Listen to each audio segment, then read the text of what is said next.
High সবাইকে, সকাল সকাল ঘুম থেকে ওইটা এখানে ডিম টোস্ট চা খাই না, তাও খাইলাম। আর সাথে চিড়া ভাজা খাইলাম, দেন শশা খাইলাম, দেন হইতাছে এটা চিপস না পাপড় কি কমো, এটা ছোটোবেলা অনেক খাইছি, ওখানেও খাইলাম। দেন ডিনার করতে বললাম, তো ডিনার করতে বসে সব মা আমি বাবা সবাই একসাথেই বইছিলাম ওই দিনকা।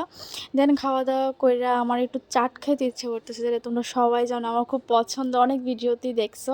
আর প্লিজ আমার চ্যানেলটা একটু সাবস্ক্রাইব করে দিও তোমরা। আর তাই আর আমি একটা শ্রাদ্ধ বাড়িতে যেতেছিলাম, তো তাই রেডি হয়েছিলাম, আমি রেডি হয়েছিলাম না, আর কারেন্ট আসছিল না। দেন বাড়িতে পাঁপড় খাইলাম, কারণ হচ্ছে পাঁপড় তো খাইতেই হইব।